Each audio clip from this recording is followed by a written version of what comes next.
큐티아 여러분 안녕하세요. 오늘은 5월 20일 목요일이에요. 함께 기도하고 오늘의 큐티 시작해요.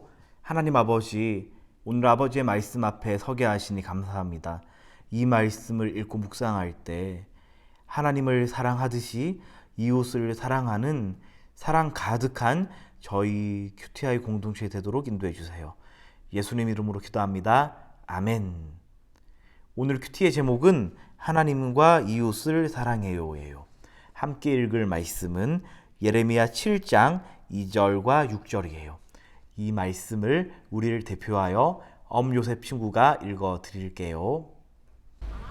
너는 여호와의 성전 문 앞에 서서 이 말을 외쳐 말하여라.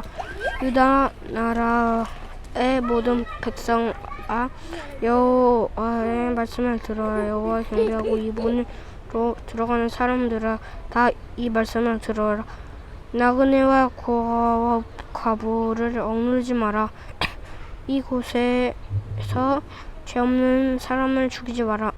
너는 여호와 집 문에 서서 이 말을 선포하되 이르기를, 여호와께 예배하려 이 문으로 들어가는 유다 사람들아, 여호와의 말씀을 들으라. 이방인과 고아와 과부를 압제하지 아니하며 무죄한 자를 피를 이곳에 흘리지 아니하며. 아멘. 하나님과 관계 맺어진 하나님의 백성들은 하나님의 성품을 닮아가요. 이것을 성화의 과정이다라고도 할 수 있어요. 바로 온유해져 가는 거예요. 마치 뾰족한 돌멩이가 모가난 돌멩이가 매끄러운 돌이 되어가는 그런 과정이라는 것이죠. 자, 이 하나님의 성품 어떤 것들이 있을까요? 하나님의 성품, 사랑, 자비, 긍휼, 인자 이런 것들이 있겠죠. 죄인을 그저 사랑하셔서 그들에게 자기 아들을 내어주시는 것, 그것으로 표현되고 있어요. 그리고 더 나아가서 그 죄인을 당신의 자녀 삼으셔서 함께 사랑 나누시려고 하는 데까지 나아가요. 그만큼 하나님의 이 사랑이, 하나님의 긍휼이, 하나님의 자비와 인자가 사람의 그러한 호의와는 비교할 수 없을 정도라는 거예요. 이 하나님의 성품은 세상에서에 있는 여러 가지 아름다운 것들과는 비교할 수가 없어요. 왜냐하면은 이게 단순히 아들을 다른 사람을 위해서 내어주는 것도 대단한 것이지만 실제로 하나님께서는 우리와 똑같은 사람이 아니라 이 세상을 말씀으로 창조하신 창조주이시잖아요. 그 창조주께서 피조물인 우리를 위해서 아들을 내어주셨다는 거예요. 그런데 그게 아들을 내어주심으로써 끝나는 것이 아니라 아들을 내어주심으로써 그 아들 안에 놓여있는 자들과 사랑을 누리고 또 그 아들 안에 놓여있는 자들의 하는 모든 활동들을 통해서 아들을 통해서 받으시는 영광, 아들을 통해서 누리시는 그 사랑의 마음을 그대로 하나님께서 누리신다는 것이죠. 자, 오늘 2절에는 또 이렇게 기록되어 있어요. 유다 나라의 모든 백성아, 여호와의 말씀을 들어라. 여호와를 경배하러 이 문으로 들어가는 사람들아, 다 이 말씀을 들어라. 아멘.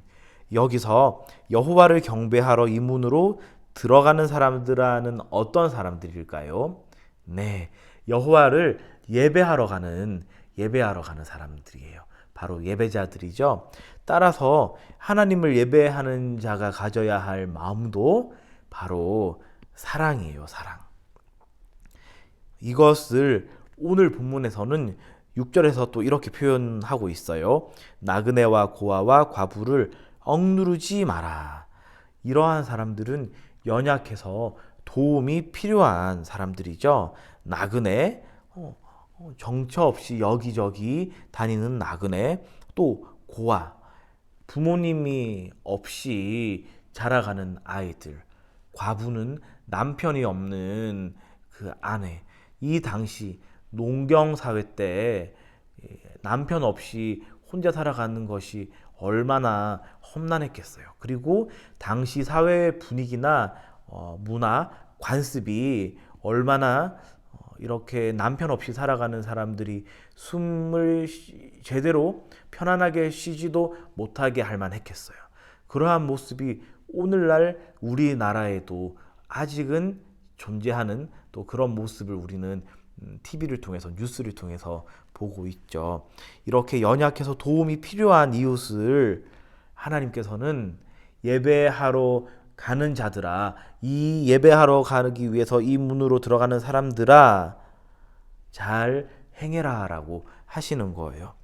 하나님과 관계 맺어진 하나님의 백성은 이웃을 사랑해요.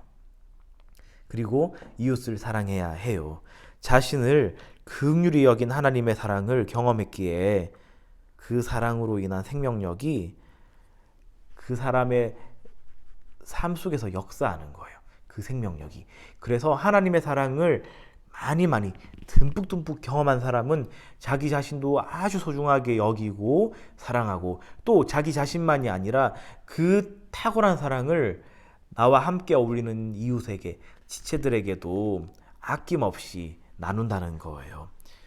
여러분, 하나님을 사랑하는 마음으로 우리도 이웃을 사랑하는 그런 멋진 QTI 공동체 되길 주님의 이름으로 축원합니다. 오늘의 질문이에요. 예레미야는 왜 예배드리러 가는 백성에게 나그네와 고아와 과부를 억누르지 말라고 했나요?